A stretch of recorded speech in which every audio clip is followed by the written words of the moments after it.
Where does the Zika virus come from and how many people around the world are affected? I am Dr. Ruiz.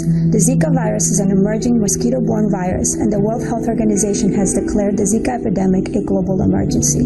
Over 20 countries have reported the disease, and there is no cure. Among the symptoms are fever, rash, and redness of the eyes. Anyone with symptoms should get plenty of rest, drink fluids, and treat symptoms with over-the-counter medicines. Learn the facts about Zika. Education is your first line of defense.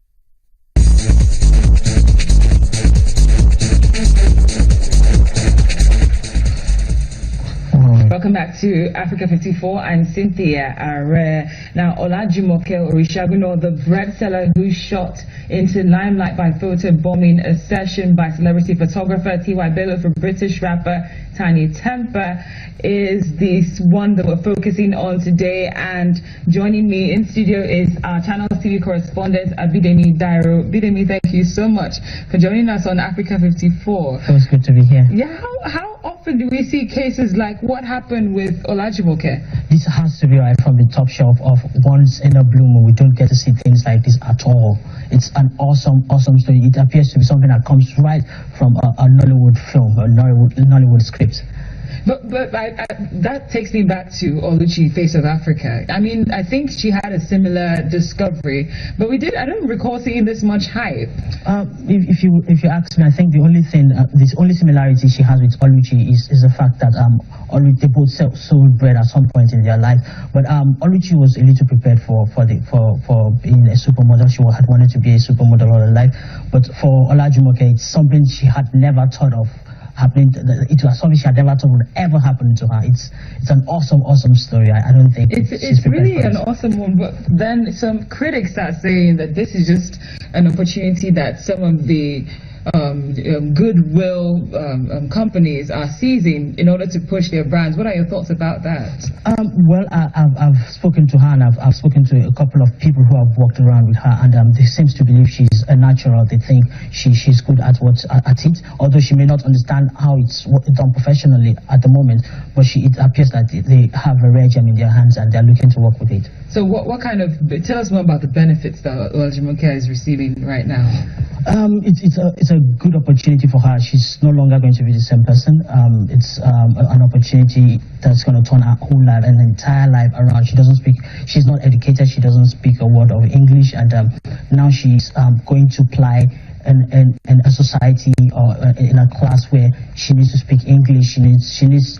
Our entire orientation about life is going to change now, believe me. Well, Bidemi, thank you so much for joining us on Africa 54, and thank you for telling us more about Olajumoke's rise to fame. Thank you very much. Channel TV correspondent Abidemi Dairo. Well, moving now from entertainment to health, tens of thousands of Nigerians suffer from hemophilia. That's the improper clotting of blood, which causes excessive bleeding and can also cause psychological hardship.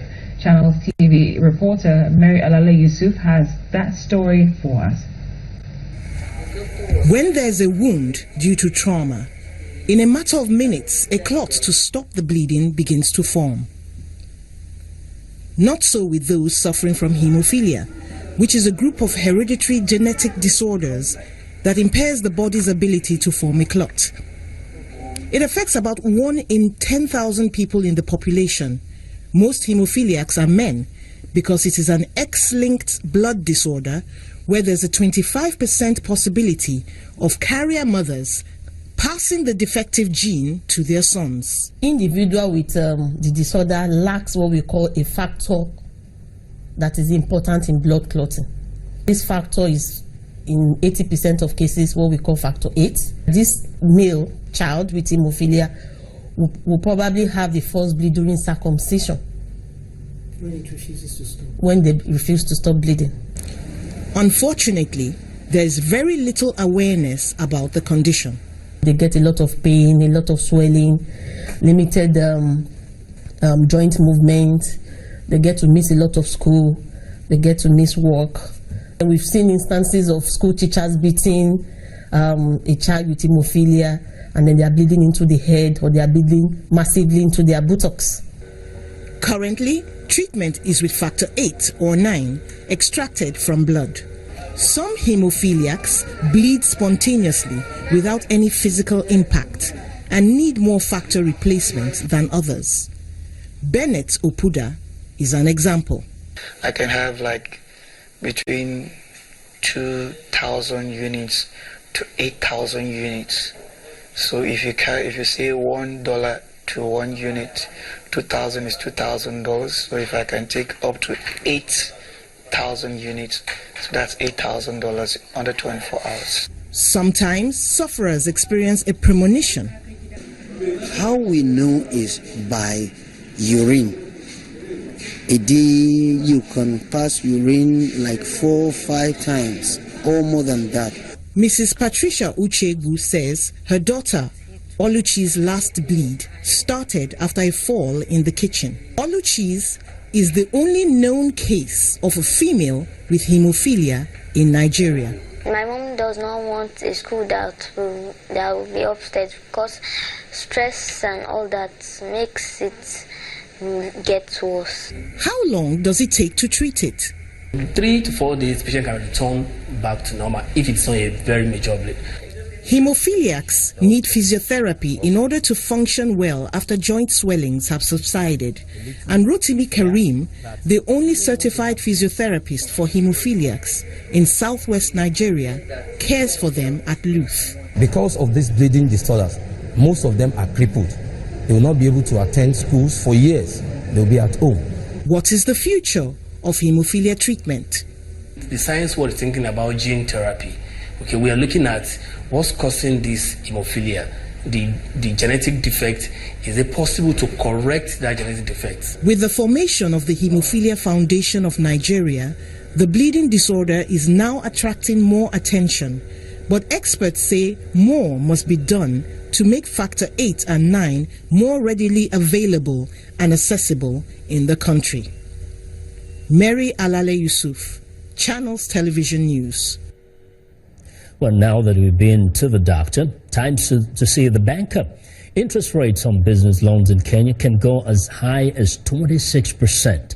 But an American techpreneur has now developed a smartphone app through which Kenyans can get loans at reduced rates. And Lenny Rovaga has that story from Nairobi. Samuel Kinuthia, a chef in Nairobi, begins his workday by preparing ingredients for the day's special. He has been a chef for the last 18 years and started his own catering business last year to supplement his regular income. Kinuthia got a loan to start his business through Branch, a micro-lender that provides financial services including loans to Kenya residents. He says Branch has been a boon for his business. Catering is quite expensive, and I've been trying to acquire a few items here and there. But Branch has been with me all along the way. And it's also less of a hassle because at 8 to 9% interest on a 42-day loan is quite easy to maintain and quite friendly. And then the repayment plan, you can pay in small amounts even before the scheduled payment dates. Introduced in 2015 by Matt Flannery, Branch is a microfinance institution that has been billed as a bank in your pocket.